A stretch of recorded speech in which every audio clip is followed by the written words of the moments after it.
Bonjour à tous, cette semaine dans Info Hebdo, la suite des travaux du projet de ville à Niederbronn, un forum sur l'emploi et la création d'entreprises à Gundershofen et pour terminer, Huguette Drijkhuis à la Castine.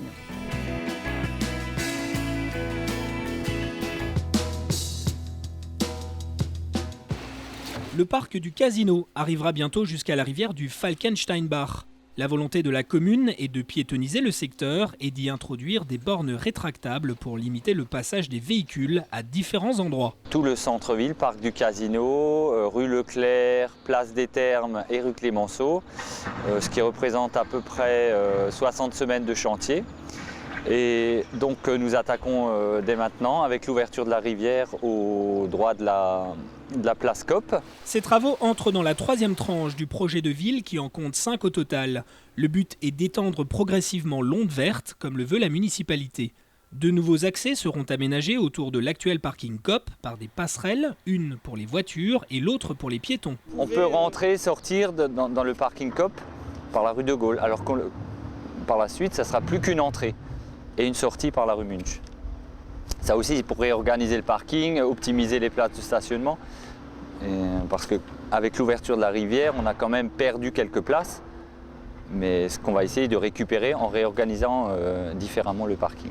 Cette troisième tranche des travaux du projet de ville devrait s'achever en mai 2007. La quatrième tranche concernera plus précisément l'avenue Foch jusqu'à la maison de l'archéologie. À suivre donc.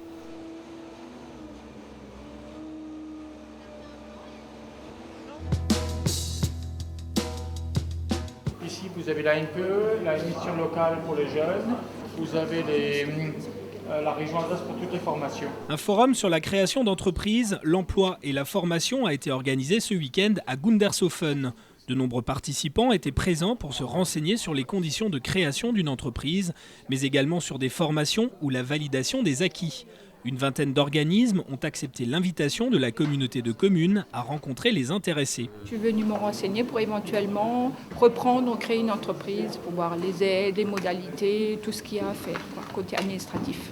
En fait, je suis à la recherche d'une formation parce que j'avais fait une école et puis je trouve pas d'emploi dans le domaine que j'ai fait, c'est la déco intérieure. Donc là, j'aimerais me reformer, me spécialiser soit dans la peinture ou dans la restauration. On a ressenti une demande un peu particulière, notamment depuis l'automne dernier, depuis le plan de licenciement de Dietrich Insulaire. Dans le cadre de la cellule de reconversion, il y a des gens qui se disent et pourquoi pas rebondir et créer une entreprise. Le but était de réunir en un même lieu tous les partenaires et intervenants dans la création d'une entreprise. Organismes financiers et de caution, caisse maladie et retraite, experts ou comptables. En fonction des projets, il y a des projets où l'investissement initial peut être très faible.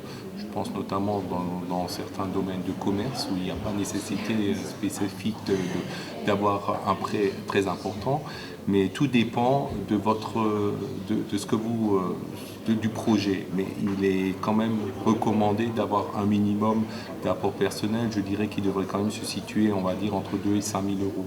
Pour quand même avoir ce qu'on appelle un fonds de roulement. Prochainement, la communauté de communes compte aménager un hôtel d'entreprise afin de favoriser le développement économique de nouvelles sociétés. Nous allons lancer les travaux cette année pour réhabiliter sur Gundershofen même, pas très loin d'ici. Nous allons réaménager 2 bâtiments. Un bâtiment industriel qui va être divisé en 4 lots de 550 m² et un bâtiment plus tertiaire qui permettra d'accueillir également des petites entreprises. Le vendredi 24 mars, la Castine de Reichshofen accueillait Huguette Drijkhuis. C'est devant une salle comble que la star régionale a joué son dernier spectacle. Durant 1h30, elle partage à un rythme effréné sa vision de l'électroménager. D'emblée, elle pose le décor, celui d'une scène où se trouvent 2 représentations de prises électriques, l'une mâle et l'autre femelle. Avec humour et précision, Huguette virevolte d'un sujet à l'autre. En passant de l'amour à l'avenir où elle nous voit tous devenir des monstres ménagers, elle se moque aussi avec brio de notre besoin de posséder toujours plus d'appareils qui finissent finalement au fond du placard. Bref, ce spectacle est une véritable performance, de quoi vous faire regarder d'un autre œil votre aspirateur.